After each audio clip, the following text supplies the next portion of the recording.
नमस्कार, मैं हूं दीपाली राणा। आप देख रहे हैं योर मनी, हमारा खास शो पर्सनल फाइनेंस से जुड़ा हुआ जो हर रोज हम लाते हैं इसी समय, ताकि आपकी मदद कर सके आपके पोर्टफोलियो को बेहतर बनाने में। कोई भी कंफ्यूजन आपके पास है अपने financial goals related, portfolio related, यानी कब कहाँ कितना निवेश करना है, कैसे पैसा बन सकता है, कोई भी सवाल आपके पास है तो आप योर मनी में आके अपने क्वेश्चंस पर हमारे एक्सपर्ट्स की एडवाइस ले सकते हैं।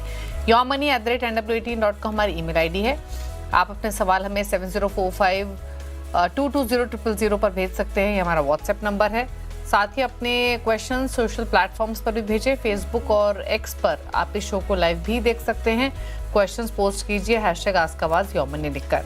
आज हमारे साथ है फिनफिक्स रिसर्च एंड एनालिटिक्स के फाउंडर प्रबलीन वाजपेयी। प्रबलीन नमस्कार, स्वागत है आपका। और बात करेंगे इंटरनेशनल फंड्स की। तो इंटरनेशनल फंड्स, एक चीज़ तो क्लियर है, एज नेम इंडिकेट, उन तमाम व्यूअर्स के लिए जो नहीं जानते हैं कि बेसिकली वो ऐसे फंड्स जो इंटरनेशनल मार्केट से एसोसिएटेड है, वो किसी भी मार्केट से एसोसिएटेड हो सकते हैं। सबसे पहला सवाल तो यही प्रबलीन, फर्स्ट एंड फॉरमोस्ट, कि जो भी कैटेगरीज हमारे पास करंट इंडियन मार्केट में मौजूद है, फिर चाहे वो फ्लेक्सी कैप हो, मिड कैप हो, लार्ज कैप, थीमेटिक, बहुत सारे ऑप्शंस हैं कैटेगरी वाइज, क्या वो पर्याप्त होते हैं पोर्टफोलियो क्रिएशन के हिसाब से, या फिर इंटरनेशनल फंड होना भी इंपॉर्टेंट होता है पोर्टफोलियो में? पहले तो यही बताइए, फिर समझते हैं इंटरनेशनल फंड का जो मैथमेटिक्स है वो। जी। दीपाली, आई थिंक एक पोर्टफोलियो कंप्लीशन के पॉइंट ऑफ व्यू से देखें तो international investing outside the home country, इसको हर कंट्री में हम ग्लोबली देखें तो इसको काफी हम लोकप्रिय मानते हैं, क्योंकि कहीं ना कहीं जो अपॉर्चुनिटी है वो आउटसाइड जो आपकी होम कंट्री होती है वो अवेलेबल है। हर तरीके की कंपनी आज जैसे भारत में अवेलेबल नहीं है, हर तरीके का एक्सपोजर, इनोवेशन वो हम अपनी कंट्री में हमें देखने को नहीं मिलता है।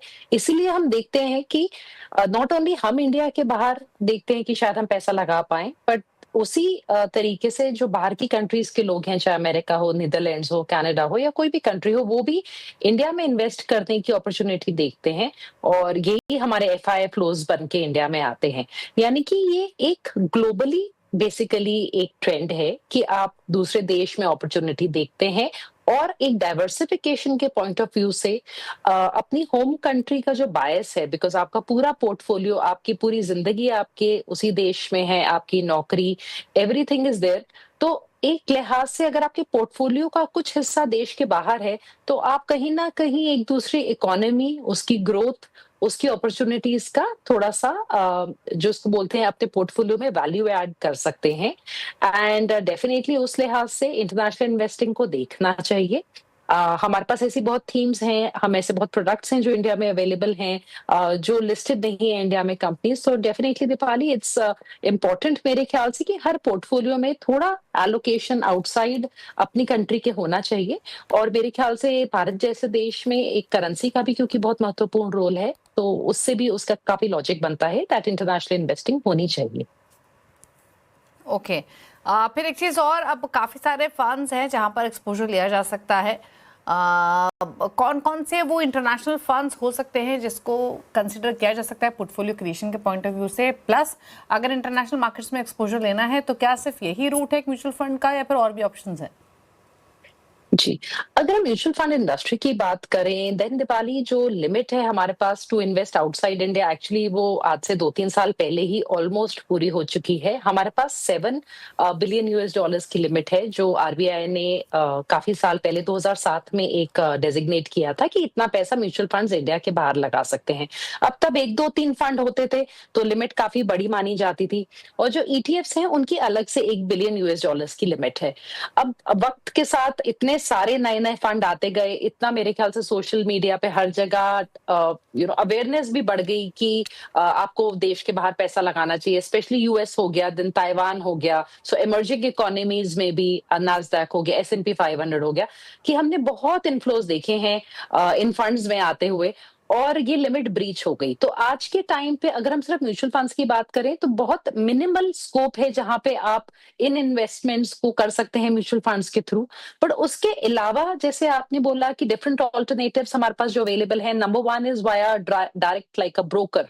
तो अगर मान लीजिए आपका आईसीआईसीआई सिक्योरिटीज में अकाउंट है तो उनका टाई अप इंटरैक्टिव ब्रोकर्स जो यूएस में है उनके साथ है।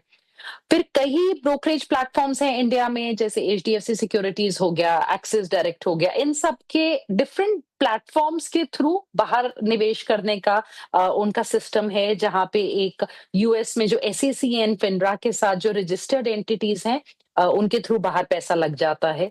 देन क्योंकि दीपाली फिनटेक का जमाना है, तो हम काफी नए प्लेटफॉर्म्स भी देखते हैं, new age platforms like Vested हो गया, आईएनडी मनी हो गया। इसके अलावा और प्लेटफॉर्म्स हैं जो खुद ज्यादातर बाहर यूएस में फॉर एग्जांपल एसईसी के साथ एज एन एडवाइजर रजिस्टर्ड होते हैं, और फर्दर वहां की किसी ब्रोकिंग फर्म के साथ आपका निवेश करवाते हैं। जैसे वेस्टेड का टाई अप वीएफ सिक्योरिटीज के साथ है, आईएनडी मनी का जो है वो ड्राइव वेल्थ और एक और सिक्योरिटीज की बाहर कंपनी है उनके साथ है। सो ये प्लेटफॉर्म्स के थ्रू जो हो गया वो सेकंड वे हो गया टू इन्वेस्ट आउटसाइड। थर्ड तरीका हो गया दीपाली कि आप सीधा ही जाके, सपोज आप यूएस में या किसी दूसरी ज्योग्राफी में इन्वेस्ट करना चाहते हैं, तो अब एक बाहर के ग्लोबली जो आपको ब्रोकरेज प्रोवाइड करे डिफरेंट कंट्रीज का एक्सपोजर, जैसे आप मान लीजिए टीडी एमडी ट्रेड हो गया, इंटरैक्टिव ब्रोकर्स हो गया, चार्ल्स शॉब्स हो गया, इनके साथ अपना अकाउंट खोल सकते हैं। उसमें ऑफ कोर्स कुछ प्रोसेस होता है, आपको कुछ फॉर्म सबमिट करने होते हैं, देन आप डायरेक्टली इन्वेस्ट कर सकते हैं। और उसके अलावा अब चौथा तरीका जो बहुत अच्छा आ गया है, क्योंकि म्यूचुअल फंड्स की लिमिट थोड़ी स्क्वीज हो गई है, which is gift city. Gift city जो गुजरात में है, जो Gujarat international trade finance tech city जिसको हम बोलते हैं, वहां के थ्रू हम डिफरेंट फंड हाउसेस को देख रहे हैं कि उनने अपनी वहां पे ऑफिसेस को सेटअप किया है। हमें देश के बाहर पैसा लगाने का अपॉर्चुनिटी मिलता है, बट वहां पे थोड़ा सा टिकट साइज बड़ा है। फॉर एग्जाम्पल दीपाली, अगर हम वहां से S&P 500 या पीपीएफएस के थ्रू इन्वेस्ट करना चाहें, तो पीपीएफएस का एक रूट है एस&पी 500 और नास्डैक के थ्रू लगाने का, but at the same time वहां पे मिनिमम जो लिमिट इन्वेस्टमेंट की है वो $5,000 है, तो थोड़ा टिकट साइज बड़ा है। एंड वहां पे एवरेजिंग थोड़ा सा डिफिकल्ट है करना, because every additional purchase will also be at least मतलब $500 कम से कम लगेंगे। बट बहुत सारे डिफरेंट रूप हैं। गिफ्ट सिटी जो है हमारा एलआरएस में आ जाता है, बाहर पैसा लगाने का जो तरीका है, और ये बाकी सारे भी मेजोरिटी एलआरएस में ही आते हैं, सिर्फ म्यूचुअल फंड्स एलआरएस में नहीं आता था पहले। ओके अच्छा, एक चीज़ और आपसे जानना चाहेंगे, आपने कहा रुपये का भी बेनिफिट मिलता है, करेंसी मूवमेंट जिस तरीके का यहाँ पर रहा है, तो क्या एडवांटेज रहता है?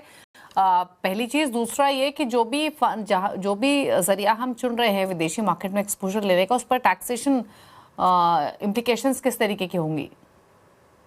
तो डेफिनेटली जब हम बेनिफिट्स की बात करते हैं दीपाली, देन आई थिंक जो रुपी का मूवमेंट है वो हमने one of the biggest benefits देखा है। पिछले अगर हम 10-12 साल की बात करें तो उसमें सिर्फ 2 साल हैं जब हमने रुपी को डॉलर के अगेंस्ट एप्रिशिएट होते देखा है। एक था 2017, जब रुपी करीबन 5-5.5% से एप्रिशिएट हुआ था, and if I am not wrong I think 2022 के करीब वापस हमने एप्रिसिएशन देखी थी।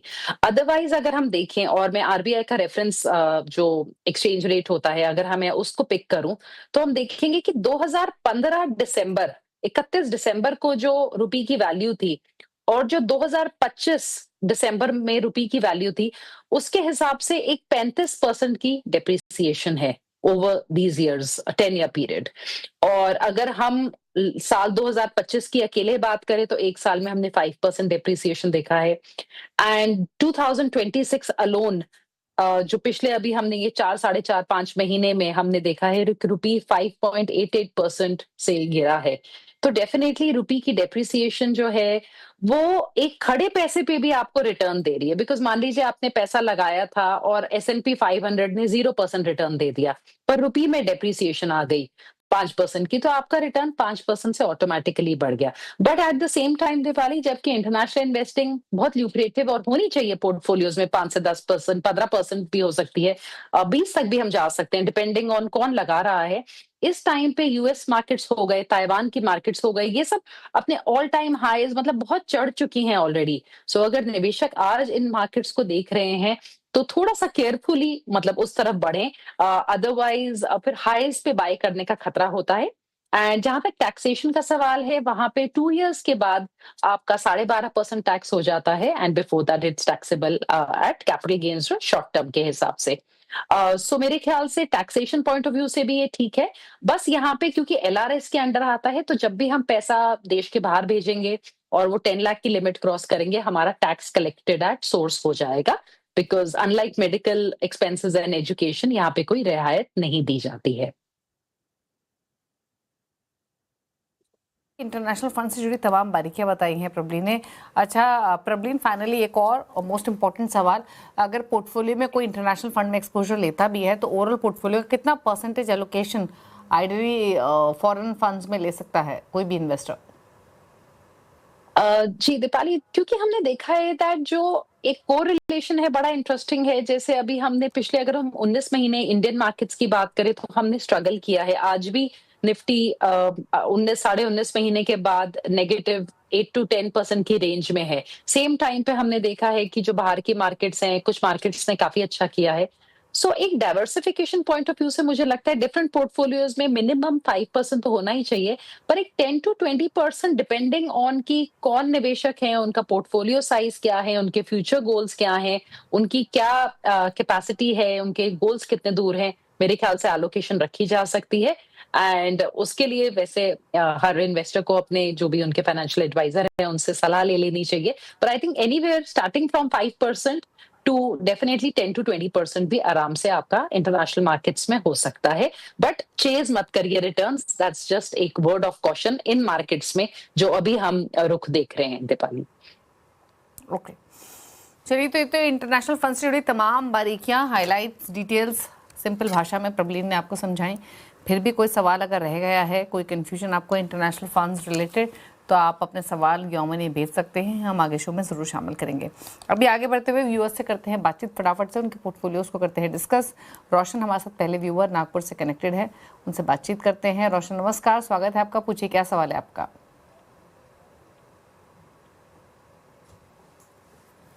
रोशन, आप सुन पा रहे हैं तो प्लीज अपना सवाल पूछिए।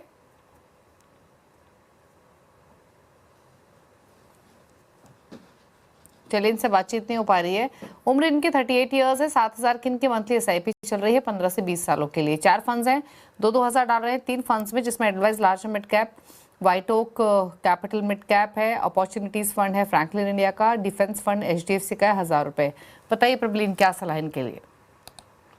जी, सो 4 फंड से ही अच्छी बात है। अमाउंट इनका ओवरऑल 7,000 है नेपाली। और अगर पहले मैं इस फंड्स की बात कर लूं तो इनकी सारी एक्टिव स्ट्रैटेजीज हैं, जिसमें से 2 सेक्टोरल थीमेटिक फंड्स हैं, Franklin India opportunities and HDFC defence.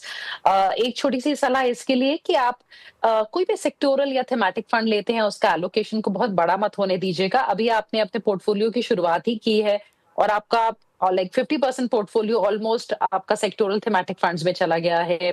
तो वो थोड़ा-सा आप चेक में रखिएगा। उसको बहुत ज़्यादा अधिक बढ़ने मत दीजिए। पहले जो आपका कोर पोर्टफोलियो है वो ज़्यादा होना चाहिए। आप अपने लार्ज मिड का फंड को कंटिन्यू कर सकते हैं और आप अपने मिड कैप फंड को भी कंटिन्यू कर सकते हैं। पर मेरे ख्याल से आपके पास एक गुंजाइश है एक लार्ज कैप फंड को जोड़ने की, तो आप एक लार्ज कैप का पैसिव फंड अपने पोर्टफोलियो में बना सकते हैं। तो जो लार्ज कैप पैसिव होगा, मिड कैप फंड आपका एक्टिव है ऑलरेडी, और जो लार्ज मिड कैप फंड है वो आपका कोर बनाएगा। एंड उसके बाद जो आपका इंडिया अपॉर्चुनिटीज है, डिफेंस है, वो थोड़ा सा कंपैरेटिवली पेरिफेरल में है, जिसमें इंडिया अपॉर्चुनिटीज को हम थोड़ा ज्यादा थीमेटिक है, तो उसको हम तो भी कोर और थीमेटिक जो पेरिफेरल आपका जो एक बनता है सैटेलाइट पोर्टफोलियो, उसका बीच का मानेंगे। पर जैसे डिफेंस है बहुत छोटी थीम है, तो उसमें एलोकेशन बहुत ज्यादा आप मत करिएगा, आगे चल के भी थोड़ा सा उसको चेक में रखिए। जहां तक आपके गोल्स और आप कितना क्रिएट कर पाएंगे, तो आपका 15 से 20 साल का जो होराइजन है, अगर आपने 7,000 की ही एसआईपी चलाई तो आप 20 साल में भी 64 लाख ही जमा कर पाएंगे। पर अगर आपने 12% के हम अज्यूम्ड रिटर्न्स पे ले रहे हैं और 15 साल में आप सिर्फ करीबन 33 लाख जमा कर पाएंगे। बट अगर आपने दोनों सूरतों में स्टेप अप कर लिया 10% से, तो यही 33 लाख 15 इयर्स में आपका 57 लाख बन सकता है। और जो आपका वहां पे 64 लाख बन रहा था 20 साल में विदाउट स्टेप अप, वो 10% के स्टेप अप से तकरीबन 1.3 करोड़ बन सकता है। तो आप जरूर अपने निवेश को बढ़ाइए थोड़ा सा। और अभी भी अगर आप इसको 10,000 तक कर सकते हैं और साथ में स्टेप अप कर सकते हैं तो बहुत ही अच्छा है। आप अराउंड 1.8 करोड़ बना लेंगे 20 साल में। तो थोड़ा सा प्लीज अपने इन्वेस्टमेंट्स को बढ़ाते रहिए, क्योंकि आप मैजिकल रिटर्न्स की अपेक्षा मत रखिए। आप एक 12% के रिटर्न पे ही अपने कैलकुलेशंस करिए। तो जो आपकी कंट्रीब्यूशन है टुवर्ड्स मंथली एसआईपी, वो थोड़ी सी मेरे ख्याल से ज्यादा होनी चाहिए। ओके, तो ये रही आपके लिए स्ट्रैटेजी। आपको डेफिनेटली एलोकेशन इंक्रीज करना पड़ेगा, हर साल 10% तो एटलीस्ट करें, ताकि आप कुछ साइजेबल अमाउंट इकट्ठा कर पाए 20 सालों बाद। अगर नहीं करते हैं और सिर्फ इन्हीं फंड्स के साथ रहते हैं तो मुश्किल से 30-35 लाख आप इकट्ठा कर पाएंगे। तो रोशन, ये आपके लिए सलाह है, अकॉर्डिंगली आप स्ट्रैटेजी बना सकते हैं। मुकेश से बात करते हैं, उदयपुर से। इन्होंने एक सवाल भेजा है। 37 साल इनकी उम्र है, 32,000 की इनकी महीने की SIP चल रही है। ऑलरेडी 16 लाख पोर्टफोलियो में इकट्ठा कर चुके हैं और निवेश की अवधि है 20 साल। हमारे साथ कनेक्टेड भी है। मुकेश नमस्कार, बताइए अपना सवाल। नमस्ते मैम। मैं 3 क्वेश्चन है कि एक 15 साल तक मेरे को निवेश करना है तो कितना कॉर्पस इकट्ठा होगा। सेकंड मेरा है कि जो SIP चल रही है उसमें कोई अभी बंद करना है या कंटिन्यू करना है वो। और तीसरा क्वेश्चन है, मैं नई 5,000 की SIP करना चाहता हूँ तो कौन सी लेनी चाहिए। ठीक है, परफेक्ट। पहले मैं आपका पोर्टफोलियो बता देती हूँ। प्रबलीन को 7,000 रुपये महीने डाल रहे हैं निपॉन इंडिया स्मॉल कैप में, Parag Parikh flexi cap, Quant multi cap, SBI gold fund, तीनों में 5,000 ईच है दिन। 4,000 पर मंथ है PGI मिड कैप फंड में, और 2,000 डाल रहे हैं देन अगेन 3 फंड्स में, इन्वेस्को इंडिया कॉन्ट्रा, मेरे aggressive hybrid, Nippon India pharma fund. क्या सजेशन रहेगा प्रबलीन? जैसे इन्होंने कहा 15 सालों में कितना कॉर्पस, कंसीडरिंग 16 लाख की पोर्टफोलियो की वैल्यू है, 32,000 की एग्जिस्टिंग सिप है, 5,000 का और एलोकेशन करना है, वो कहाँ करें, समझाइए प्लीज। जी सो मुकेश जी, जो आपकी करंट स्कीम्स हैं उसमें से मेरे ख्याल से आपकी 3 अभी स्टॉप और एग्जिट हो सकती हैं। आप एटलीस्ट अपनी SIPs PGIM मिड कैप में, क्वांट मल्टी कैप में और मेरा एग्रेसिव हाइब्रिड फंड में रोक सकते हैं, बिकॉज आपकी काफी ज्यादा स्कीम्स हो रही हैं तो थोड़ा डुप्लीकेशन भी शुरू हो जाता है। और जितनी अभी आप इन्वेस्टमेंट कर रहे हैं मंथली, उसमें 5 स्कीम्स 6 स्कीम्स काफी ज्यादा हैं ऑलरेडी। निपॉन में आप थोड़ा सा अपना एलोकेशन कम भी कर सकते हैं, या फिर जब अभी आप ये 3 स्कीम्स रोकेंगे तो इसका अमाउंट आप बाकी स्कीम्स में स्प्लिट करिएगा, बिकॉज जैसे आपने इन्वेस्को कॉन्ट्रा में बहुत ही कम डाल रखा है 2,000, तो थोड़ा सा उसको बैलेंस बनाइए जो आपका करंट एलोकेशन है। एक लार्ज कैप का आपका इंडेक्स फंड जोड़ सकता है। आपके पास एक कोर लार्ज कैप होना चाहिए, और उसके साथ साथ मिड कैप में अगर हम आपका PGI बंद करवा रहे हैं सो आई विल लाइक कि आप एक मिड कैप में अगेन पैसिव फंड जोड़ लें।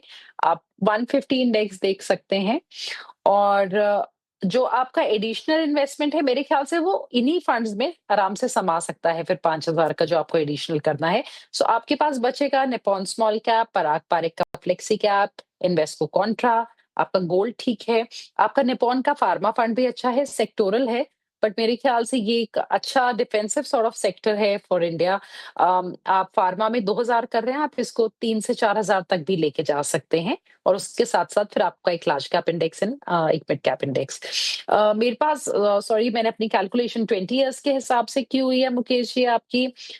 अगर आप कोई स्टेप अप नहीं करते हैं तो 20 साल में आप तकरीबन 4.48 करोड़ जमा कर लेंगे अपने करंट SIP एंड लमसम के द्वारा। और अगर आपने 10% का स्टेप अप किया फ्रॉम हेयर ऑन, तो आप करीबन 7.5 करोड़ जमा कर लेंगे इन द नेक्स्ट 20 इयर्स। इसको आप ऑफ कोर्स हम 15 इयर्स में अगर देखेंगे तो हम इसका आपका डेफिनेटली मात्रा ऑलमोस्ट मान लीजिए इसकी 2/3 रह जाएगी, क्योंकि जो हमारी काफी एक बिगर अमाउंट ऑफ कंपाउंडिंग है वो फाइनल इयर्स में होती है। तो आप लगा सकते हैं इसका, अगर मैं एक back of the envelope calculation आपको बताऊं, सो आपको रफली अबाउट 2.5 के करीब मिलना चाहिए in the next 15 years, 2.5 to 3 CR in the next 15 years without step up. Okay, चलिए, तो ये आपको सजेशन दिए गए हैं। 3 फंड से निकलने की सलाह है, बाकी फंड्स रखिए। क्या बदलाव कर सकते हैं, एलोकेशन कितना इकट्ठा कर पाएंगे, सब बातें प्रॉब्लम बताइए। रुकने से के साथ एक ब्रेक ले, लौटेंगे तो कुछ और व्यूअर्स से करेंगे बातचीत। जल्द वापस आते हैं, आप देखते रहिए your money.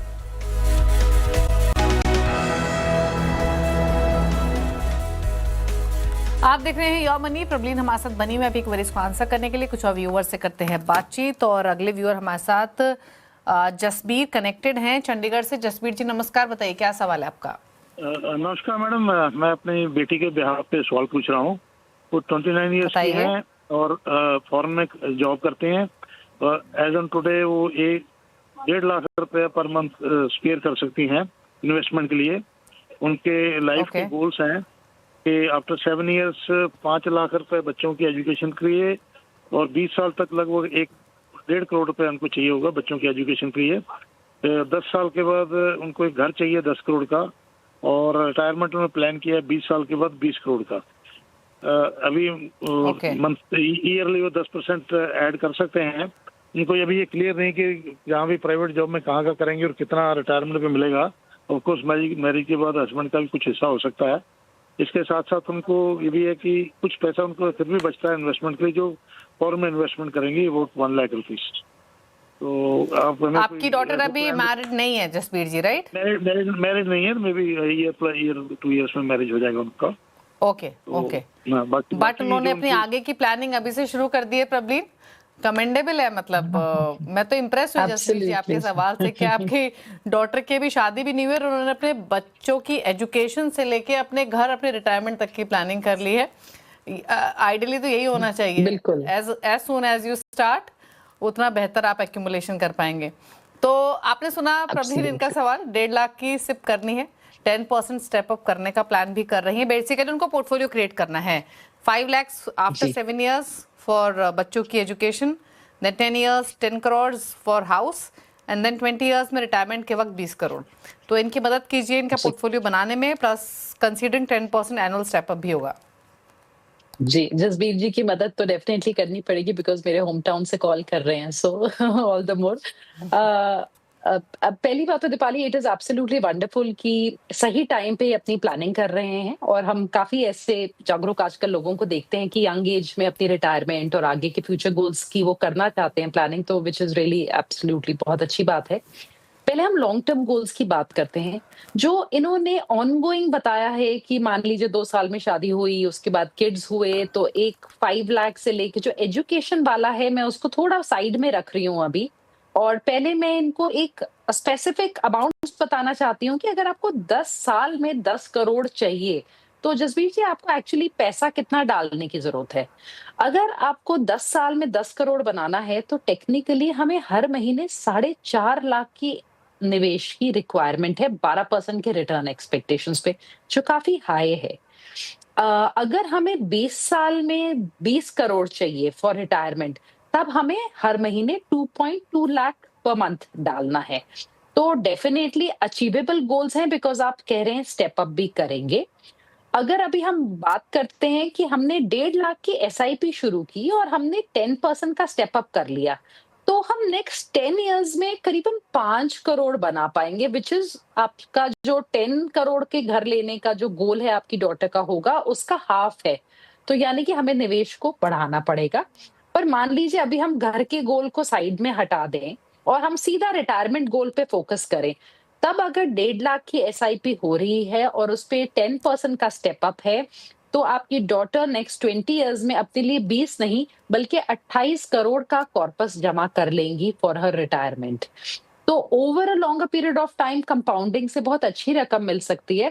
But I feel Jasbir जी कि अभी थोड़ा सा हम मतलब शुरुआत करने पे फोकस करते हैं एंड अलोंग द वे फिर इसकी रीअलाइनमेंट करनी चाहिए।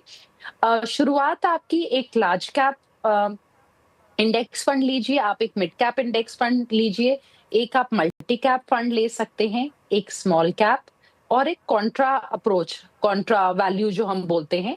तो इन फंड्स के साथ आप शुरुआत करिए, साथ में थोड़ा अमाउंट हमारा गोल्ड में हो सकता है।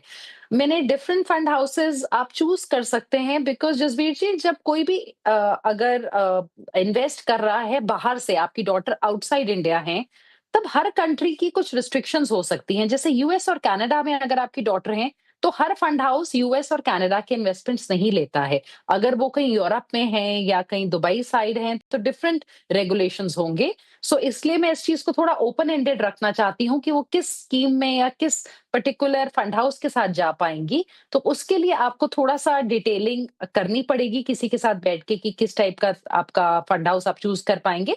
बट एक broader structure, large cap, mid cap index, एक मल्टी कैप फंड, एक स्मॉल कैप, छोटा एलोकेशन स्मॉल कैप में रखिएगा, एक कॉन्ट्रा और छोटा एलोकेशन गोल्ड में। इस स्ट्रक्चर के साथ आप अपनी डॉटर की शुरुआत कराइए and then 6 monthly portfolio review के साथ धीरे धीरे इस गोल स्ट्रक्चर को आप रिफाइन करिए। ओके तो चलिए, आपको पोर्टफोलियो क्रिएशन कैसा होना चाहिए आपकी डॉटर का, उसमें गाइडेंस दी है प्रबलीन ने। एक सवाल लेते हैं, शाकिब अंसारी ने एक सवाल भेजा है ईमेल के थ्रू। 32 इयर्स इनकी एज है, 5000 के मंथली सिप है, 15 इयर्स का निवेश अवधि है। 1650 डाल रहे हैं HDFC निफ्टी 50 इंडेक्स फंड में, देन 1500 पराग पर flexi cap, 1200 Mirae asset mid cap, and then 650 Axis small cap. छोटा सा पोर्टफोलियो 5000 पर मंथ का। बताइए सजेशन फॉर 15 इयर्स। 15 साल में इनका जो अंसारी जी का पोर्टफोलियो है दीपाली, इसमें ये करीबन 23 लाख जमा कर लेंगे विद हिज करंट इन्वेस्टमेंट्स, अगर जो 5000 की चल रही है 12% के रिटर्न पे। पर अगर स्टेप अप करेंगे 10% तक का, तो अराउंड 41-42 लाख अपने लिए जमा कर लेंगे। तो मेरे ख्याल से अंसारी जी, आपको अपना जो असल है उसको भी बढ़ाना पड़ेगा, मतलब अपनी एसआईपी को भी आप थोड़ा सा 5 से 10,000 15,000 करिए और उस पे स्टेप अप जरूर करते रहिए, ताकि आपके जो अभी कंपाउंडिंग का फायदा आपको मिल सकता है नेक्स्ट 15 इयर्स में, आप उसका लाभ उठा पाए। आपका पोर्टफोलियो मुझे ओवरऑल थोड़ा हैप्पैज़र्ड लगा, मुझे लगता है मैं उसको थोड़ा चेंज करना चाहूंगी। अभी आपकी शुरुआत ही हुई है, तो आप प्लीज एक लार्ज कैप पैसिव फंड लीजिए, एक मिड कैप लीजिए पैसिव स्ट्रेटजी, और एक मल्टी कैप के साथ 3 फंड्स के साथ एक क्लीन अपना पोर्टफोलियो आप बनाइए फॉर द नेक्स्ट 15 इयर्स, और उसी में अभी टॉप अप करिएगा जब तक आपकी एसआईपी 15-20 हजार तक नहीं पहुंच जाती। उसके बाद ही आप चौथे फंड को अपना ऐड करिएगा। बट जरूर इस टाइम से ही थोड़ा सा एसआईपी अमाउंट को हायर कोशिश करिए रखने की, ताकि आपको कंपाउंडिंग का रियल बेनिफिट मिले। ओके, तो ये रही सलाह आपके पोर्टफोलियो को लेकर। 23 लाख के आसपास की राशि आप मान के चले 15 सालों में इकट्ठा कर लेंगे, और एक बदलाव आपको सजेस्ट भी किया गया है। शुक्रिया प्रबलीन आने के लिए शो में, और सभी क्वेरीज को आंसर करने के लिए थैंक यू सो मच। वक्त हो गया है एक ब्रेक का। ब्रेक में जाते जाते आप प्रबलीन के टॉप 4 फंड्स अपनी स्क्रीन पर देख सकते हैं, नोट कर लीजिए अगर आप उनकी चॉइस के हिसाब से पोर्टफोलियो क्रिएट करना चाहते हैं। इसी के साथ योर मनी में इतना ही। ब्रेक के बाद भी खबरें जारी हैं। नमस्कार।